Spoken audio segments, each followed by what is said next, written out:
topic, we have to understand the topic itself. Okay, microsporogenesis is basically the process in which there is a formation of a pollen grain. हाँ जी बेटा जी.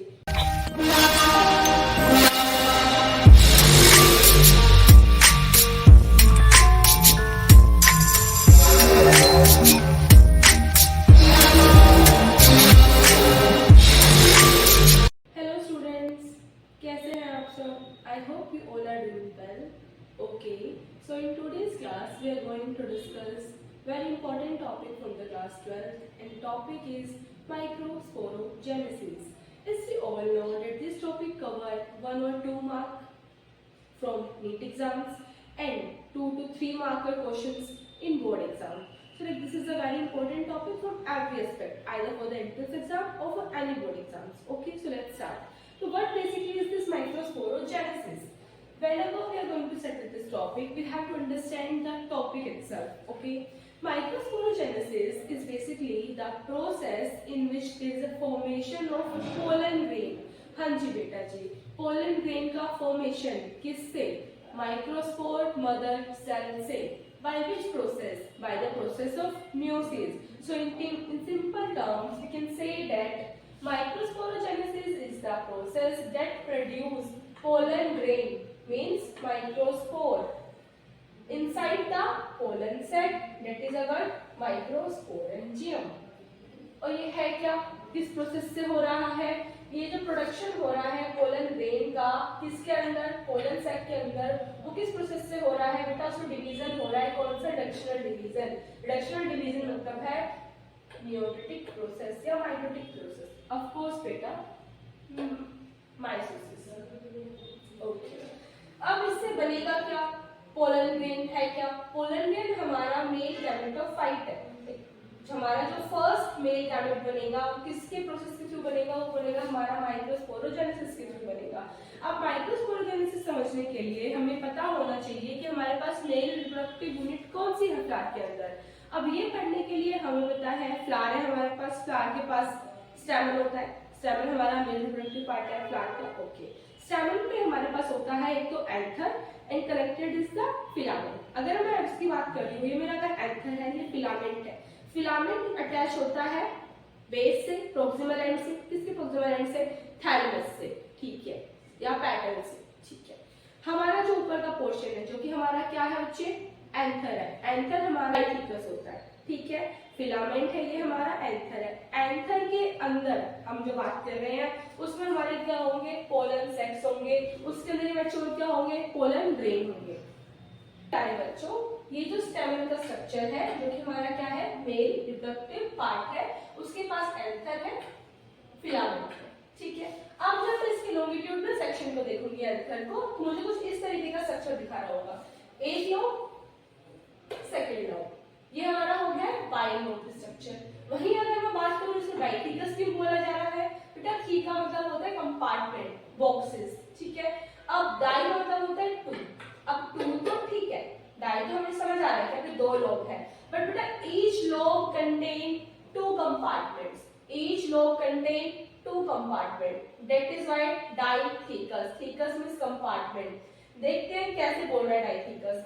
जब मैं इसके transverse section में देखूंगी young anther के में, तब हमें पता चलेगा कि हम क्या मेनली इसमें डाइथिकस की बोलना चाह रहे हैं उसको.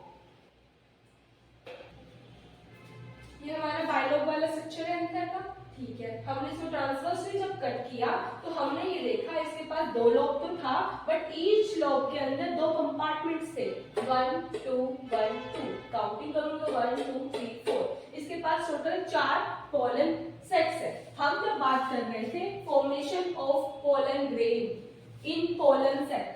फॉर्मेशन हो रहा है पोलन ग्रेन का इनके अंदर. किसके अंदर? Pollen sac. तो हम इस पर्टिकुलर पार्ट क्या बोल रहे हैं? Pollen sac, pollen sac, pollen sac, pollen sac. These are the 4 compartments in which there is a tissue. Which tissue? There is a tissue या cell, sporogenous cell.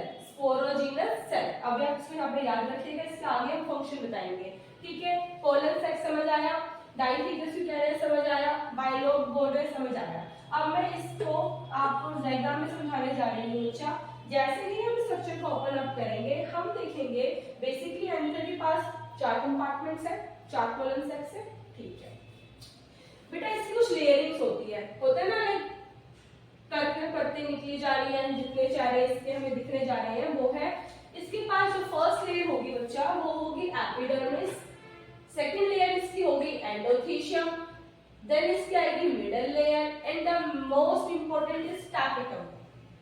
बेटा starting की जो लेयर्स है वो उसको प्रोटेक्शन प्रोवाइड करेंगी, maturation होने में हेल्प करेंगी, उसको एंडोथीशियम उसको स्ट्रक्चरल सपोर्ट देगी, उसका स्ट्रक्चर मेंटेन रहे। बच्चा हमारे पास बीच में यहाँ प्रेजेंट रहेगा कनेक्टिव टिश्यू, जो कि ये ध्यान देगा कि आपस में कनेक्ट रहे, नरिशमेंट टाइम पे ट्रांसपोर्टेशन होता रहे, मस्कुलर बंडल्स के ट्रांसपोर्टेशन से चलता रहे, ठीक है।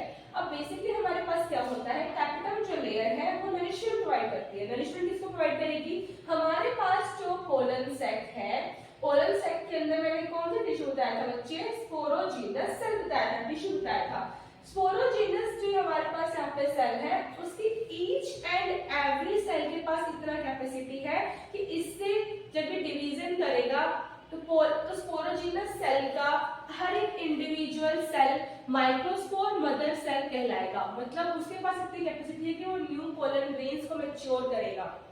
इसी से किसका फॉर्मेशन होगा हमारे पास, माइक्रोस्पोर का, पोलन ग्रेन का, किससे, microspore mother cell. Microspore mother cell है क्या बेटा, स्पोरोजीनस टिश्यू के ही इंडिविजुअल सेल को हम क्या बोल रहे हैं, माइक्रोस्पोर मदर सेल। और उससे क्या बनेगा, उससे बनेगा माइक्रोस्पोर, जिसको हम क्या बोल रहे हैं, पोलन ग्रेन, ठीक है ओके। इस स्ट्रक्चर में किसी को कोई प्रॉब्लम हो तो हम इसकी लेबलिंग का हमेशा ध्यान रखना है, इसकी लेयरिंग का ध्यान रखना है, टैपेटम का फंक्शन याद रखना है। और बेटा स्पोरोजीनस सेल ही माइक्रोस्पोर मदर सेल है, जिसका ईच एंड इंडिविजुअल सेल का प्रोवाइड करेगा हमें माइक्रोस्पोर बनेगा, जिसको हम क्या बोल रहे हैं, पोलन ग्रेन बोल रहे हैं। और ये कहाँ प्रेजेंट है, ये प्रेजेंट है पोलन सैक में। अब हमारे पास जो पोलन मदर सेल है, हमारे पास जो पोलन मदर सेल है, जो कहाँ पे थी, स्पोरोजीनस सेल की, अब इंडिविजुअल सेल की बात कर रहे हैं, ठीक है, उसको हम क्या बोल रहे हैं बेटा, पोलन मदर सेल बोल रहे हैं। पोलन मदर सेल का 2n है, डिप्लॉइड सेल है वो हमारे पास, ठीक है, क्यों, वो प्लांट पेरेंट बॉडी है ना बेटा, वो पेरेंट बॉडी तो हमेशा 2n होती है। स्पोरोफाइट्स की हम बात कर रहे होते जो साइकिल में पढ़ते थे, तो हमारे पास डिप्लॉइड सेल।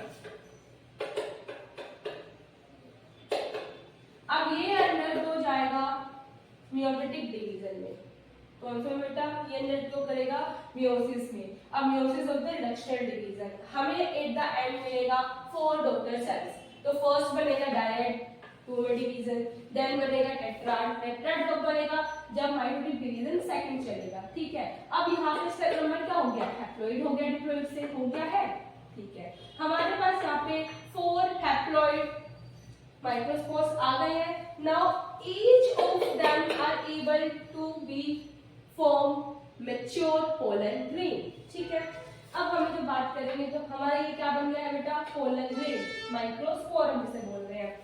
ये पूरा जो प्रोसेस है इसको हम क्या बोलते हैं, माइक्रोस्पोरोजेनेसिस। माइक्रोस्पोर मतलब पोलन ग्रेन, जेनेसिस मतलब फॉर्मेशन। तो पोलन ग्रेन का फॉर्मेशन को हम क्या बोलते हैं बच्चा, माइक्रोस्पोरोजेनेसिस।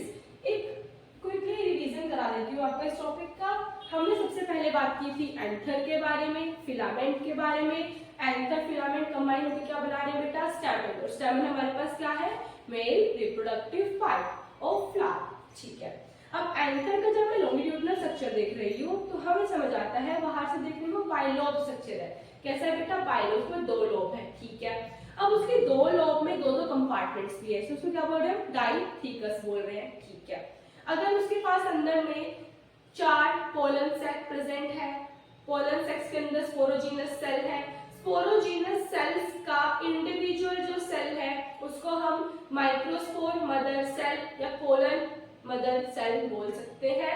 ये जो पोलन मदर सेल है ये जाएगी मियोसिस के अंडरगो, रिडक्शनल डिवीजन के अंडरगो, जिससे फॉर्मेशन होगा माइक्रोस्पोर का, ठीक है बेटा। नेक्स्ट क्लास में हम लोग डिस्कस करेंगे मैचुरेशन माइक्रोस्पोर का, जिससे कि फाइनल पोलन ग्रेन अब बनने जा रहा है। इसके और भी वैरायटी आएगी कि ठीक है, उसका वेजिटेटिव सेल, जनरेटिव सेल, हम नेक्स्ट क्लास में डिस्कस करेंगे। और इसके इंपॉर्टेंट क्वेश्चन, क्योंकि इससे आएगा अगर एक मदर सेल से इतना बन रहा है तो 2 से कितना बनेगा, इस तरह के जो क्वेश्चन होंगे हम नेक्स्ट क्लास में डिस्कस करेंगे। उसके लिए आपको इसको रीड आउट करना पड़ेगा, समझना पड़ेगा।